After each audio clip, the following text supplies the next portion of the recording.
Hey, what's up everybody? This is John from PhoneDog.com and I'm here to unbox a present that the FedEx man braved the pouring rain to deliver to me today. He didn't wait too long outside though. He kind of knocked and ran, but let's get started. So this should be Samsung's first American Android. They've already released the Galaxy and Spica, I believe is how it's pronounced, overseas. Paperwork out of the way there. And this is the Sprint Moment, which will be available starting November 1st. Put that aside for a second there. Let's just take a look at what's inside. Plug with micro USB. Headsets with 3.5mm audio jack and call control. I don't know if there's any music control there, at least a pause function probably. And your charging and data cable, getting started guide, etc. Recycle envelope. Alright, let's take a look at this phone. So this is has an 800 megahertz processor inside. Do we have any juice here?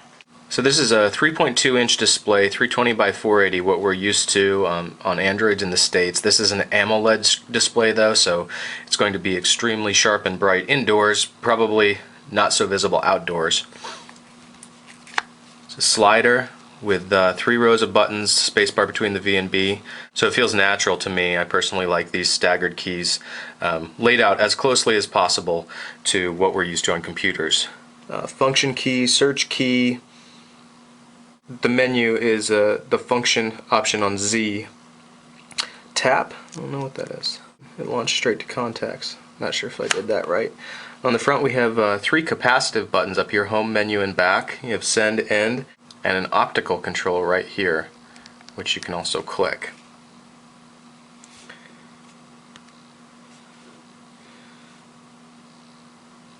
I'm trying to touch this very gently to see how much it takes to get response from it.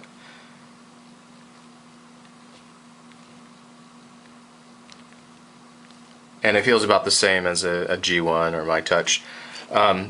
It's heavier than those phones, and it is a little bit bulky. Let me grab a couple for comparison here. Here it is next to a G1. Screen is exactly the same size. G1 is a little bit taller. Moment is just a tad wider. And in terms of thickness, that's about right there. You see the G1 is probably a millimeter thicker. And to wake up the screen you have to use the hard button so that you don't accidentally hit the capacitive. Alright, in terms of controls, there's a volume rocker on the left, dedicated camera button, button for probably voice dialing and voice search. Got our 3.5mm audio jack on top, little lanyard clip point there. And that's it. On the back you see the 3.2 megapixel camera with LED flash. The battery cover is sort of rubberized. You can see you've got a protruding little panel here with a slot for easy gripping to take off the battery cover. And you have to take out the battery to change the micro SD. Just now going in to enter my Google password and account, I noticed that the optical control is going to take a little bit of getting used to here. You can probably adjust the sensitivity. Also, some of the keys are not exactly where I would expect them to be. For instance, the function and shift keys might feel a little more natural if they switched places. Space takes just a little bit of getting used to, but of course I've been using this for all of 1 minute now, so it takes a little bit of time to adapt, of course. And over here you can see you have your up, down, left, right keys, so if you're not big on the optical control, you can use those instead.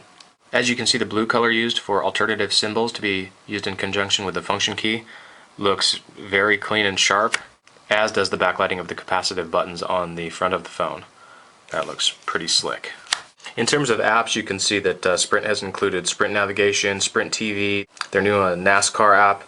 You've got work email, the Moxier World, visual voicemail from Sprint, Nuance voice control. I haven't tried that one out yet.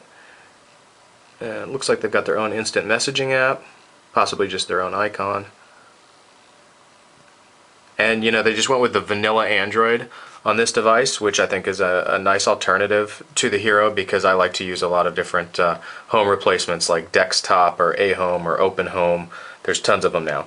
Since I have another Samsung AMOLED display right here, I just want to show you a comparison of those. It would work better if I had the same wallpaper on both.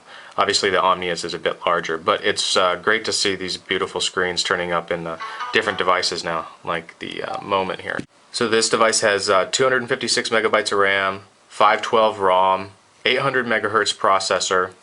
It's got Wi-Fi, Bluetooth, assisted GPS. It's a 3G phone. It runs on EVDO, Rev-A.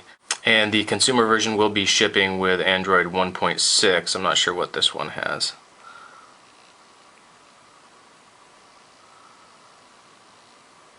Yeah, this one came with 1.5, but the ones you see in the store should be 1.6.